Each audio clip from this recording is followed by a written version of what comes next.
I'm Martha Ryan. I'm one of the second-year residents here, and I'm going to be presenting the first case this morning for Chief Surrounds. So this is a case of a 55-year-old woman. She's presenting with 2 months of blurry vision in both eyes. She notes progressive, painless bilateral vision loss. She initially saw her outside ophthalmologist. He prescribed new reading glasses, didn't really improve her symptoms, and then things continued to worsen, so she presented to the Wills Eye Emergency Room. Past medical history of rosacea and atrial fibrillation, no past ocular history. She takes metoprolol daily for rate control, family history of psoriatic arthritis and breast cancer in her mother. She lives with her husband, no tobacco, alcohol, or illicit drug use. On examination, her vision was count fingers at 3 feet in each eye. Pressures were 21 and 19. Pupils were equal, round, and reactive. No APD was noted. Extraocular motility was full, and her confrontational fields were also full to count fingers. Slit lamp exam, she did have an erythematous rash over the bridge of her nose and her cheeks. Otherwise, just notable for some age-appropriate nuclear sclerosis. I don't have photos from her initial presentation. I have a representative photo here. Dr. Sivalingham, would you mind commenting on this fundus photo?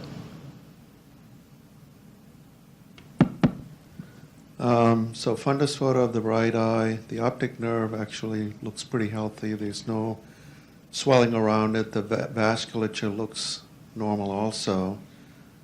So for count fingers vision with this type of fundus photo, I can't really explain the decreased vision. Plus the vitreous space looks clean there also, so it doesn't look like there's any uveitis either. I agree. And then the left eye? Same. Nerve healthy, vessels normal, media clear. Again, I can't explain the count fingers vision based on the fundus features. Absolutely. So, at this point, Dr. DeBusk, I'm sure you see a lot of these patients in your office, someone who may present to an outside ophthalmologist with no sort of obvious cause for the vision loss. In broad strokes, how do you think about these patients? Well, when there's a normal fundus, and it's been progressive, and you said it was normal pupils, and I don't know if they were sluggish at all, if it was equal, but there was no APD.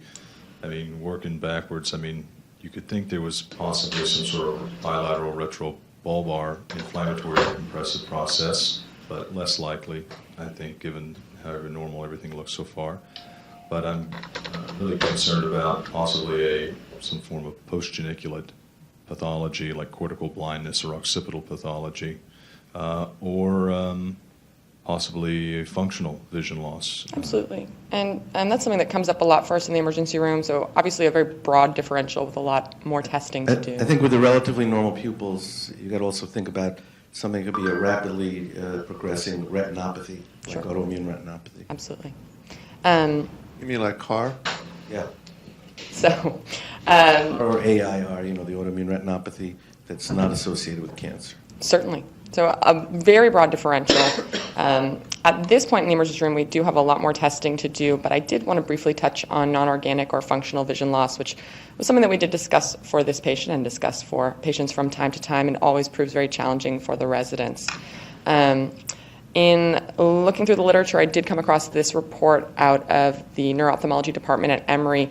The residents spend a lot of time doing vision testing in these cases, just sort of alternative ways of measuring acuity when you have someone who's presenting with non-organic vision loss. In this case, the patient coming in with binocular, of course, is a different case than monocular vision loss. Some suggestions in this review here by Dr. Bruce and Dr. Newman. Watch while the patient's performing sort of non-visual tasks, how they navigate the room, rotating mirror tests or the OKN drum, coordination testing or proprioception testing, which Dr. Newman is actually demonstrating here in the video, being unable to bring her fingers together, although even with poor vision, you would expect that your patient would be able to do so. And then sort of for the bravest among us, the shock value test for the patients. Dr. Moster, Dr. DeBusk, do you find these to be useful? Are these not useful? Do you have ones that you think maybe higher yield or lower yield? Well, yeah, these are definitely useful. They're all good. For unilateral visual loss, I love the vertical prism bar. It's 6 or 8 prism diopter in front of one eye, the good eye, and then you see double. It's easy with someone who's count fingers like this. When you're bilateral, it's much more difficult. And going bottom-up acuity testing is very good there. I'd caution you in this case that you have a 55-year-old without any prior history of multiple medical presentations that are non-organic, and you don't have a recent trauma that gives her the incentive in terms of insurance or whatever to be malingering. So in a setting of a 55-year-old with no prior history, although functional is always considered, it's really definitely a diagnosis of exclusion. Certainly, and I think we'll go on to evaluate that further. Martha, can I just ask, Mark, what's your favorite shock value test? I don't do that. It's a Norm Schatz thing. We'd come out with it says something that says "FU" on it in front of them, and then they react. Or you show them a $100 bill. Maybe now we got to make it even bigger. Or you show them a centerfold. Or somebody's going to get a reaction that shows they have good visual acuity. I don't do that. I haven't tried that yet myself. So the other interesting thing that I came across out of that same group at Emory was the sunglasses sign, which they explored. So these patients are always challenging. And this group noticed that they were seeing sunglasses in the waiting room a lot more in patients who ended up with non-organic visual loss. So they looked at a series, just consecutive visits to their office, about 1,300 patients. 60 of them ended up with a diagnosis of non-organic vision loss, and about half of those patients were wearing sunglasses in the waiting room, compared with the other 1,450 or 1,250, 7 of those patients were wearing sunglasses. So, which they, in the paper, mentioned that it was for, quote, obvious reasons in the 7 patients, and they just pointed out that among the lay community, it's a very common belief that you would wear sunglasses because you were blind, and that was the most common reason that they heard when they asked presenting patients why they were wearing sunglasses in the waiting room. Would it be different in the uveitis clinic? Yes, and photophobia was among the 7 patients who were presenting with waiting room sunglasses. So, is that important? Does it matter? Is it hard to find these patients? Yes, 1 to 5% of referrals to the ophthalmologist, depending on the clinic, can be functional. Like Dr. Moster mentioned, this patient is not perfect for the demographic. It's more common in younger women. This is older data. The average workup costs more than $500. I'm sure that number is much higher now. And then, as was pointed out, certainly this category represents both conscious malingering, that is secondary gain with the intention for some disability claim, for example, as well as a somatization disorder, which would be unconscious by the patient. But a diagnosis of exclusion, which I don't think we've maybe excluded the rest of that differential just yet. So, Dr. Moster, in the ER we have some resources available. In your clinic you have some resources available. Where do you like to start with these patients? Where would you recommend we go next here in the emergency room? Well, if we had OCT available, I would certainly do that. Mm-hmm. ERG and VEP are harder to get right away, and you have someone who has a relatively acute change over days or weeks? Months. Right? Months, yeah. I mean, I think in the emergency setting in this case, because your differential really includes a bilateral retrochiasmal problem, you'll do an MRI. Absolutely. It's sort of the OCT of the Wills Eye emergency room.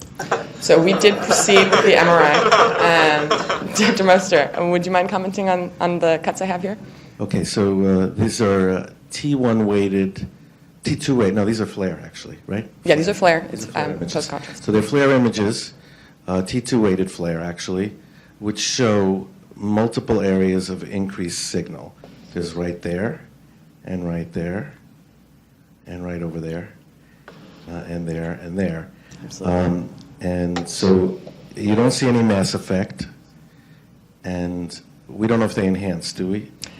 They do enhance, I believe. They do. These are post-contrast. Dr. Moster, what's the significance of the flare part? How does that help? So the T2 FLAIR image is the most sensitive for picking up most of the things we're going to look for, such as demyelinating disease and stroke. And I also... if we want to distinguish other things, we'll want to see if it takes up contrast. So acute MS lesions will take up contrast. Some strokes eventually will take up contrast there for a few days. Tumors will most of the time take up contrast. So here we have multifocal lesions in a 55-year-old with an acute presentation, and your differential will include demyelinating disease, although these don't look typical. We want to see if they enhance. The differential would also include CNS lymphoma, but It's a little more asymmetric and multifocal than you'd expect with lymphoma. And this actually has an appearance of white matter involvement without mass effect. And certainly if it doesn't take contrast, you'd see these lesions look like PML kind of lesions. Absolutely. I think I also have DWI cuts, so this is helpful for you. So there's increased signal on DWI, which would go more for something like PML than demyelinating disease. Absolutely. We want to see if there's, if it had enhancement, lymphoma would be higher on the list. So it's still a pretty broad differential. What would you do next?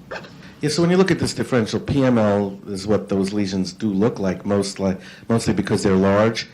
They're in the white matter, but they go up to the cortex, really. So they involve those U fibers, which are myelinated fibers near the cortex. CJ disease is, so clinically your differential of acute onset bilateral posterior abnormality in the visual system, for me, is either PML, Jakob-Creutzfeldt, or PRESS, reversible encephalopathy, which presents with visual loss and seizures, seen in eclampsia, chemotherapy, other things like that.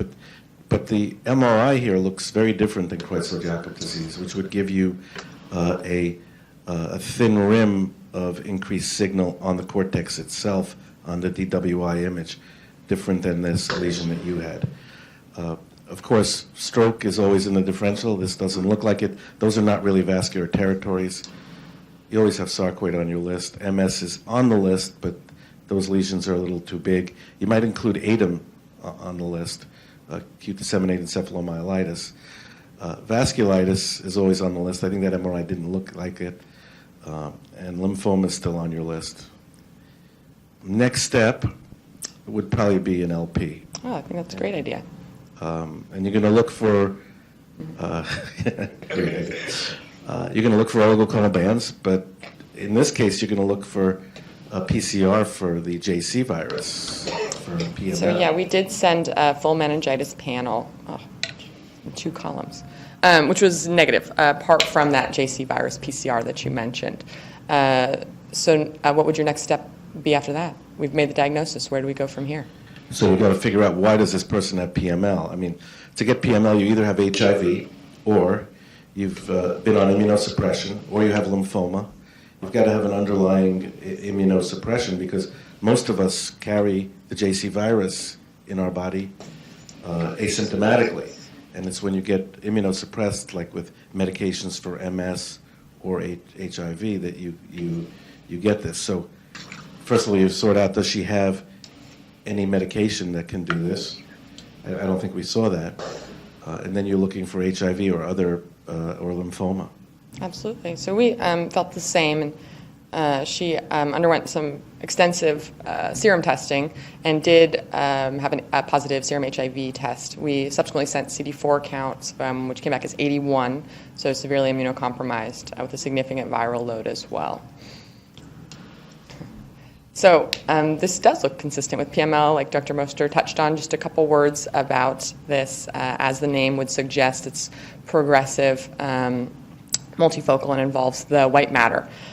Typically, it's a reactivation of the JC virus, and it tends to present with sort of subacute neurofindings. In ophthalmology, that means typically a hemianopia or diplopia, but typically this does spare the optic nerves, and this is an AIDS-defining illness, so occurring in people with CD4 counts less than 200. And I just put the little diagnostic algorithm here. So an MRI consistent with PML, followed by the positive PCR in her CSF.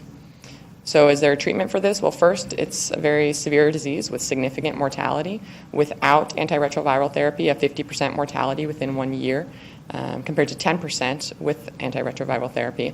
There's no primary treatment for this. The idea is to restore the host's immune response. And then the unfortunate complication is iris syndrome, or immune or constitution inflammatory syndrome, in which case you'll see neurologic deterioration with brain swelling and risk of herniation as the immune system recovers, which is part of that significant mortality there. The other place that we encounter this in ophthalmology, or may encounter this in ophthalmology, is as a side as a result of immunosuppressive drugs. So natalizumab or Tisabri is one of the relatively newer disease-modifying therapies for treating multiple sclerosis. It was actually withdrawn from the market in 2005 due to the risk of PML. You can see, or probably purposefully you cannot see, down at the bottom of that advertisement, written very small, it does say Tisabri does increase the risk of PML. It's rare, but it does carry a 21% mortality when it does occur. The incidence data is from 2012. Of course, there are more people on this medication, and it's felt that that is rising. The treatment is the same, supportive treatment. You discontinue the drug in the hopes of stimulating an immune response. They also do recommend plasmapheresis, as the drug has a pretty significant half-life, and the same things happen with the risk of iris subsequently as the immune system recovers.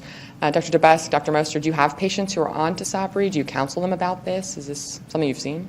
So so it was withdrawn in 2005, and it came back Yes, with a REMS sorry. program. Should have said that. And it's really only prescribed by MS centers. So we have a bunch of patients on it, but the primary prescriber will be either next door in the MS clinic or one of the other ones. And they have to be monitored for JC virus in their blood. We know that the risk goes up with the length of time of treatment. And so we do have a bunch of patients on it, and they rarely get this, but obviously those are the patients that have bad enough MS that you can't just treat them with the kindler, gentler drugs. Absolutely. So back to our patient. She was admitted for initiation of heart therapy. Of course, we recommended partner testing in the setting of this new HIV diagnosis, and her neurologic exam did remain stable throughout her admission. Is this something that we're seeing? It's a little unusual to make a new HIV diagnosis in the Wills Eye emergency room, but there's 1.1 million people in the U.S. living with HIV. About 15% of them are thought to be undiagnosed. People certainly are still dying from HIV, the majority of those in the southeastern U.S., although only 45% of people living with HIV are in the southeast. This is kind of the data by state, new diagnoses in 2016.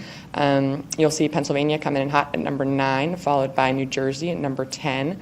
For the most part, this is a list of the 10 most populous states as well, sort of mirrors that, with a few places kind of punching above their weight. Notably, Louisiana, Georgia, North Carolina are showing higher incidences. And this is just that data kind of shown another way. You can see the higher incidence of rates of new HIV diagnosis per 100,000 people, with a higher rate in the southeastern U.S., but as well in the northeastern United States. And just to point out that this is presented by state, sort of statewide overview, but this is still very much a metropolitan or urban disease. The vast majority of these cases are in metropolitan areas larger than 500,000 people. And in Pennsylvania, how are these cases coming about? Well, the majority are still men who have sex with men, but about a third of cases are through heterosexual sexual intercourse transmission, and it does disproportionately affect the Black community here. The other interesting thing about our case is this is an older woman, a 55-year-old woman coming in with a new diagnosis, which is unusual. So this data is for 2016. Again, this is about 40,000 new diagnoses of HIV in the United States that year. And sort of as you'd expect, the majority of those are in younger people. So about 14,000 or almost 15,000 in the 20 to 29 age range, compared with 4,800 in the 50 to 59 year age range, which is where our patient falls. So screening, of course, a good idea. We recommend it routinely in most communities for all patients aged 13 to 64, as well as any patient who's initiating treatment for TB or an STD or has had an occupational exposure, and of course, prior to initiating any new sexual relationship, it's encouraged. So get the facts, get tested. And what does that mean for ophthalmology or ophthalmologists? So I found this interesting review in the New England Journal of Ocular Manifestations of HIV. And they broke it down as sort of how it's changed over time, which I think is a good way to look at it. So pre-heart, of course, we're talking about blinding, opportunistic infections. Then through the heart transition, immune recovery, uveitis, and drug effects are coming into our purview.